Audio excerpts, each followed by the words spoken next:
Object SCP-914, classification, safe. This designation can be misleading. It does not mean an object is harmless. It simply means its behavior is understood and it can be reliably contained.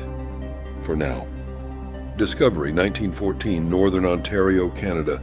A mining operation uncovers something impossible. The device was found in a chamber of unknown origin, 300 meters below ground.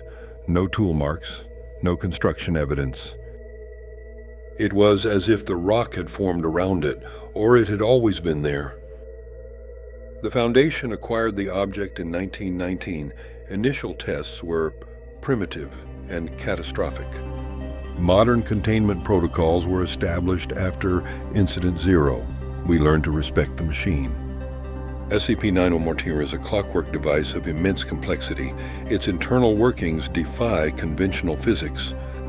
It consists of three main components: the intake booth, the output booth, and the selection panel with 5 settings.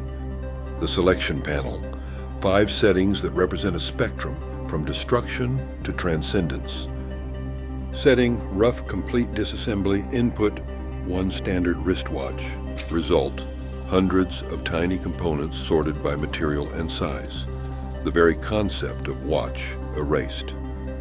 Setting: coarse, crude separation. Input: 1 liter of salt water. Result: a pile of sea salt and a sphere of pure water held together by surface tension alone. Setting: 1.1, equivalent exchange, the most predictable setting, usually. Input: 1 steel knife. Result: 1 titanium knife of identical design, same form, different substance. But even 1-1 can surprise us. Input: a photograph of a person. Result: a photograph of the same person, but taken from behind at the exact same moment. Impossible, yet there. Setting: fine, where improvement begins and where we should have stopped. Input: a broken pocket watch. Result: a watch that keeps perfect time by tracking the observer's personal timeline. Input: a child's drawing of a house. Result: a miniature house 5 centimeters tall with working electricity and plumbing. Input: a standard flashlight. Result: a device that projects solid darkness, anti-light. And then, setting, very fine, where the line between improvement and transformation disappears entirely. Input: a standard chess set. Result: a game that plays itself, demonstrating strategies beyond human comprehension. Input: a medical textbook. Result: a single pill that grants complete medical knowledge when swallowed. But it was the test with living matter that revealed the true horror of very fine, document 914 Sigma. A researcher, Dr. Keats, violated protocol. She used a common laboratory mouse. The footage is disturbing. What emerged was no longer a mouse. It was geometry given flesh. It killed 3 people in 4 seconds. Interview with Security Chief Martinez, sole survivor of Incident 914 Sigma. It wasn't an animal anymore. It was an idea, a bad idea, with teeth. God help us, it had so many teeth. After Incident Sigma, biological testing was banned, but the O5 Council had one more experiment in mind. D9341, convicted of multiple homicides, selected for his physical fitness and psychological profile. First test, setting 1-1, to establish baseline. The result was unexpected.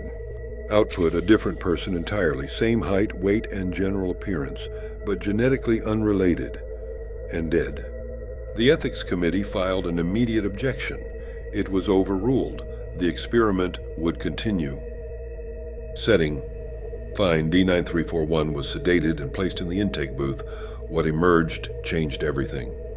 The entity that emerged appeared to be D9341, but improved, faster, stronger, and completely hostile to human life.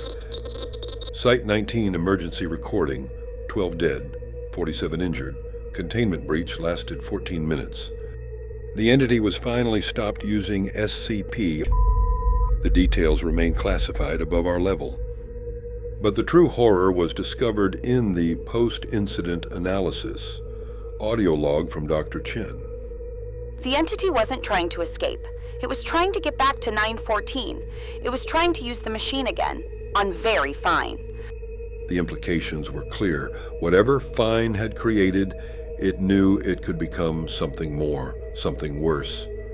Emergency Protocol 914 Omega was enacted. No human testing ever under any circumstances. But questions remain.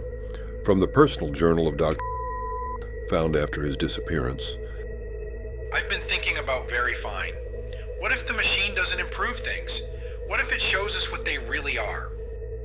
What if a human on Very Fine doesn't become superhuman? What if it becomes what humanity truly is beneath the flesh? Dr. was found 3 days later. He had attempted to enter SCP-914 himself. He was stopped. He spoke only one word before permanent sedation. Incomplete. We don't know what he meant. Current containment protocols are the result of 105 years of mistakes, each line written in blood. The machine continues to operate. We've tried to stop it. The key cannot be removed. The power source is unknown. Some researchers believe SCP-914 is not a machine at all. It's a test, and we're failing. Others theorize it's a teaching tool, that each setting represents a lesson we're too primitive to understand. But I believe the truth is simpler and worse. SCP-914 is a mirror. It shows us what we could become. And what we could become terrifies me, because improvement and horror are separated by only the turn of a dial. Every day, researchers stand before SCP-914. Every day, they resist the temptation to turn that dial. But someday, someone won't resist. Someday, someone will place themselves in that booth and turn the dial to Very Fine. And when that happens, we'll learn what humanity really is, what we were meant to become. SCP-914 remains under constant guard, not to keep people out, but to keep what might come out in. Because the most terrifying possibility isn't that SCP-914 is broken, it's that it's working perfectly.